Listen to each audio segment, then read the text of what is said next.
आपके घर में भी कोई ना कोई कभी ना कभी कोई ऐसी आयरन, कोई ऐसी इस्त्री होगी जो नीचे से जरूर जली होगी। तो अगर आप इसको किसी रेगमार से रगड़ते हैं, किसी छुरी से खुरचते हैं, तो समझ लें कि आप इसके क्रोम को ही खुरच रहे हैं।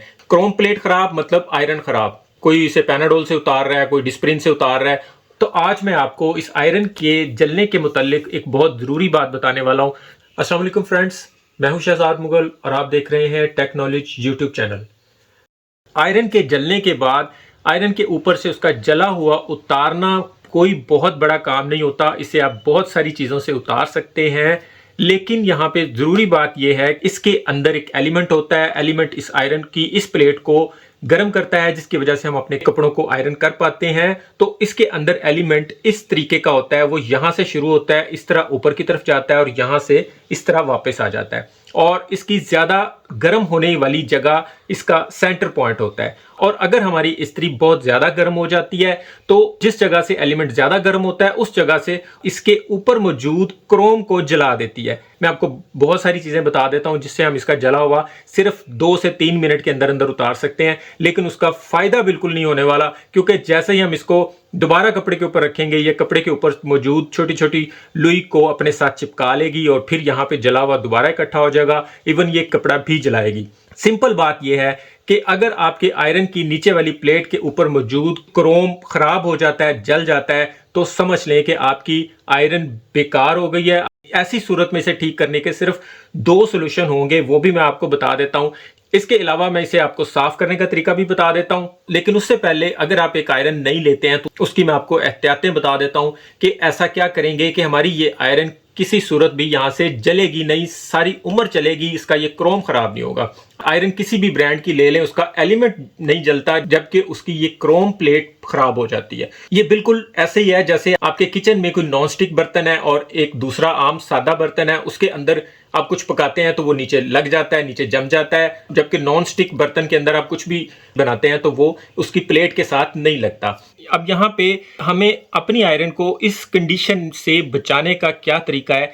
सबसे पहले तो ये है कि आप नई आयरन जब लेके आते हैं तो आपने उसे कभी भी उसके आखिरी पॉइंट पे नहीं चलाना। जितनी मर्जी आपको जल्दी हो, जितना मर्जी आपका कपड़ा हैवी हो, जीन हो, कुछ भी हो, आपने इसे फुल पे नहीं चलाना, क्योंकि इसे कपड़े से कोई लेना देना नहीं है कि आप कितना मोटा या कितना हैवी कपड़ा आयरन कर रहे हो। इसके एलिमेंट ने जब अपनी हाई पावर पे चलना है तो इसने इस प्लेट के क्रोम को जला देना है। तो आपने अपनी पूरी कोशिश करनी है कि कपड़ा कोई भी हो उसको आप शावर से पानी लगाएं, गीला करें और इसको इसके मैक्सिमम पॉइंट की बजाय थोड़े से कम पे रख के चलाएं। इसको इसकी पूरी पावर के साथ कभी भी नहीं चलाएं। और अगर आपके केस में दूसरी नेशनल की आयरन है जिसकी हीट की एडजस्टमेंट लीवर से की जाती है, मोस्टली उस लीवर की सेटिंग खराब हो जाती है। उसकी सेटिंग की वीडियो भी आप मेरे चैनल पर देख सकते हैं। सेकेंडली, आपने जो अपनी आयरन के साथ एहतियात करनी है वो ये है कि आपने आयरन करते वक्त कपड़ों के ऊपर मौजूद बटनों के ऊपर इस आयरन को नहीं फेरना।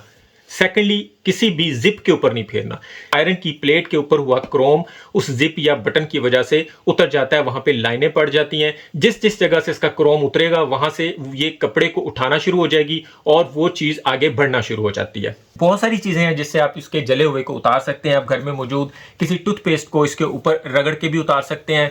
रेगमार इसके ऊपर बिल्कुल नहीं लगाना, क्योंकि रेगमार से आप इसको चमका देते हैं, लिशका देते हैं और फिर कहते हैं आयरन बिल्कुल ठीक हो गई है, जबकि वो आयरन पहले से भी ज्यादा खराब हो चुकी होती है। वो एक दफा तो आपको चमकती हुई नजर आ जाती है, लेकिन जैसे ही आप कपड़े को आयरन करने लगते हैं वो आपके कपड़ों को जला देती है। दूसरे केस में इस तरह का मार्केट से सस्ता सा एक रबिंग पाउडर भी मिलता है। ये बड़ी आम सी चीज है, ये 20-30 रुपए का ये पाउडर मिलता है। ये आप अपने घर में रख लें और इसको इसके ऊपर मारें तो ये इतना सॉफ्ट सा होता है कि ये सिर्फ ये ऊपर वाला जला हुआ ही उतारता है, इसके क्रोम को कुछ नहीं कहता। उसके बाद इस तरह की भी मार्केट से एक ये इजी बफ के नाम से एक लिक्विड सा मिलता है, इससे भी हम इसका ये जला हुआ उतार सकते हैं। बल्कि हम इसे उतार के भी देख लेते हैं। नीचे को एक कपड़ा बिछा लेते हैं और आयरन को इसके ऊपर रखते हैं, इसको थोड़ा सा शेक करेंगे। उसके बाद जले हुए के ऊपर इस तरह लगा देते हैं। जहाँ जहाँ पे जला होगा ये सारे एरिए पे इसको अप्लाई कर देंगे। और ये लगाने के बाद आयरन को हमें गर्म करना पड़ेगा, तो इसलिए इसका स्विच लगा देते हैं।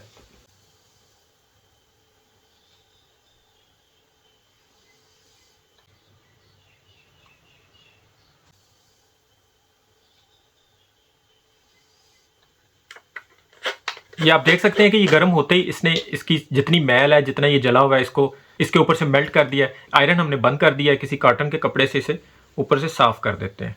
ये आप देख सकते हैं कि ये कितने ईजी तरीके से ऊपर से साफ़ हो गया है। मज़ीद अच्छे तरीके से साफ़ करने के लिए एक दफ़ा इसके ऊपर और लगा देते हैं।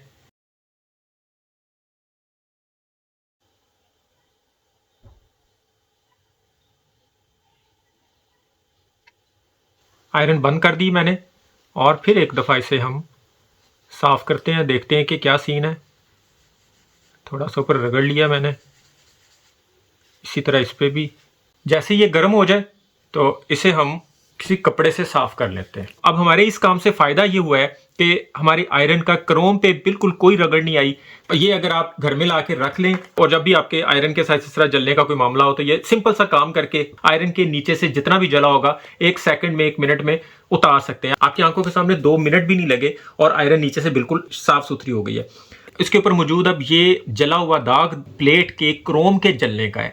ये दाग नहीं जाएगा कभी भी, जितना मर्जी से साफ कर लें। हाँ, अगर इसे आप रेगमर से रगड़ते हैं, अल्युमिनियम की जो प्लेट इसकी बाहर निकल आएगी, वो चमकने लगेगी, ऊपर से दाग खत्म हो जाएगा, लेकिन फिर ये आयरन आपके यूज के काबिल नहीं रहेगी।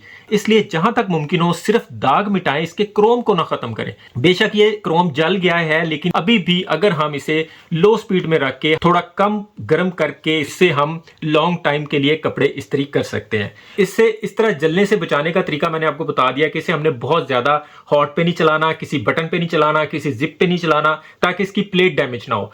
आयरन में सबसे कीमती चीज उसकी ये वाली प्लेट होती है। अगर आपके केस में इसकी प्लेट बहुत ज्यादा खराब हो गई है, जिस तरह हमने ये इसे साफ कर लिया है, अगर हम इसे फिर आयरन करते हैं किसी चीज पे और ये फिर कपड़े को उठाना शुरू कर देती है, तो फिर इसके सिर्फ 2 हल रह जाते हैं। पहला हल ये है, आयरन वैसी रहेगी लेकिन इसकी नीचे वाली प्लेट आपको मार्केट से मिल जाती है, वो आप पूरी की पूरी प्लेट चेंज करवा दें। लेकिन उसमें बहुत ज्यादा फायदा इसलिए नहीं होता कि जितने की प्लेट होती है उसमें थोड़े से पैसे और डाले तो पूरी आयरन ही नहीं आ जाती है।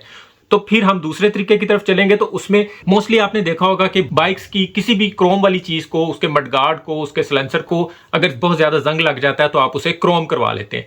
सेम बिल्कुल इसी तरह ही हम इस प्लेट को भी क्रोम करवा सकते हैं। बहुत पहले जब इस्त्रियां बहुत महंगी होती थी तब ये चीज चलती थी कि जब आपकी आयरन नीचे से खराब हो जाती थी तो वो क्रोम हो जाती थी और वो फिर एक दफा नहीं हो जाती थी। लेकिन धीरे धीरे ये चीज खत्म हो गई, चाइना की आयरन आने लग गई, मार्केट में सस्ती आयरन मिलने लग गई, तो फिर लोग क्रोम करवाने की बजाय नई आयरन ही खरीदने लग गए। तो अगर आपके पास बहुत अच्छे मॉडल की कोई आयरन है तो आप उसकी प्लेट को दोबारा से क्रोम करवा के भी उस आयरन को चलवा सकते हैं। उसका एलिमेंट वही रहेगा, जेन्युइन रहेगा, इंपोर्टेड रहेगा, लेकिन उसका ये क्रोम नया हो जाएगा तो आयरन आपकी नहीं हो जाएगी। और अगर आप चाहते हैं कि आपके कीमती कपड़े भी ना जले, आयरन की प्लेट के बार बार जलने वाला मामला भी खत्म हो जाए और आप इसे तेज भी चला सकें, तो उसका भी मेरे पास हल है। मेरे पास ऑलमोस्ट घरेलू तमाम मसलों का हल होता है और बड़े सस्ते में होता है। इसलिए मैं चाहता हूं कि आप इस चैनल को सब्सक्राइब करके मेरी वीडियोस को लाइक कर दिया करें ताकि आपको घरेलू प्रॉब्लम्स के सस्ते तरीके घर में बैठे आसानी से मिल सकें। तो उसके लिए हम इस आयरन में यूज करने वाले हैं ये वाला सिलिकॉन पैड। 500 से 600 रुपए का ये आपको पैड ऑनलाइन भी मिल जाएगा, हमसे भी मिल जाएगा। इसको यूज करने का तरीका ये होगा कि आपने इसे एक दफा ही अपने खराब आयरन के नीचे लगा लें, क्योंकि अगर नई आयरन है और उसको लो स्पीड में चलाएं, बटनों के ऊपर ना चलाएं, जिप के ऊपर ना चलाएं, उसको नीचे से उसका क्रोम खराब ना होने दें, सारी उम्र आयरन चलती है, आयरन को कुछ नहीं होता। लेकिन अगर आप उसे खराब कर चुके हैं तो इसके अंदर ये आगे से ये कोना बना हुआ है, इस कोने के अंदर हम इसको यहां से फंसा लेंगे। इसके आयरन को इसके ऊपर रख के तो सिंपली ये इसका स्प्रिंग हम इसको यहां पे चढ़ा देंगे। आपके केस में अगर ये यहां पे सेट नहीं आ रहा तो इसकी तार को इसमें से गुजार देते हैं और ये इस तरह यहां पे फिक्स हो जाएगा। ये 260 डिग्री तक की कैपेसिटी को बर्दाश्त कर सकता है। इससे आप अपनी खराब इस्त्री के साथ भी हर तरह के कपड़े आयरन कर सकते हैं। इसे मैं आपको ऑन करके दिखा देता हूं। अब आप आयरन को फुल हीट पे भी चला लेंगे तो बेहतरीन तरीके से आप कपड़ों को आयरन कर सकते हैं। कपड़े बिल्कुल नहीं जलेंगे एक दफा ये जरा गर्म हो ले। ये सिलिकॉन पैड बड़ा बेहतरीन तरीके से काम करता है, कपड़े जलते नहीं है, कपड़ों के ऊपर मौजूद छोटी छोटी लुई आयरन के साथ चिपकती नहीं है। अब आपकी आयरन जली हुई है, खराब है, वो बार बार कपड़ों को उठाती है, उसके नीचे फिर जलने वाला सीन दोबारा शुरू हो जाता है। तो अब उस मसले का हल ये आपके सामने है। आप इस पैड को लगाएं, अपने कपड़ों को जैसे मर्जी आयरन करें। ये आप देख सकते हैं कि ये कपड़ा भी हमने आयरन कर दिया है, इसके नीचे वाला कपड़ा भी हम इसी तरह आयरन कर सकते हैं। आपने आयरन की जली हुई प्लेट को साफ करने के तरीके तो बहुत सारे देखे होंगे और बहुत सारे अप्लाई भी किए होंगे, लेकिन आपका मसला हल नहीं हुआ होगा, क्योंकि आप जब भी उससे कपड़े आयरन करेंगे वो दोबारा फिर वैसे हो जाएगी। इसलिए अगर आप सारे तरीके कर करके फेड अप हो चुके हैं तो फिर आप ये वाला पैड इस्तेमाल कर सकते हैं, आपके सारे मसले हल हो जाएंगे। वीडियो के डिस्क्रिप्शन में आपको इसका लिंक भी मिल जाएगा, व्हाट्सएप का नंबर भी मिल जाएगा और व्हाट्सएप की कैटलॉग में भी आपको ये सारी चीजें मिल जाएंगी, आप वहां से भी इजी ऑर्डर कर सकते हैं। उम्मीद है वीडियो अच्छी लगी होगी। वीडियो पसंद आए तो इसे लाइक और दोस्तों में शेयर लाजमी कीजिएगा। चैनल पर नए हैं तो सब्सक्राइब करके बेल के आइकन पे ऑल पे प्रेस कर दें, ताकि हमारा राब्ता बना रहे और हर नई आने वाली वीडियो आप तक बर वक्त पहुंच सके। अभी के लिए इतना ही। अपना और अपनों का ख्याल रखिएगा। बहुत बहुत शुक्रिया। अल्लाह हाफिज।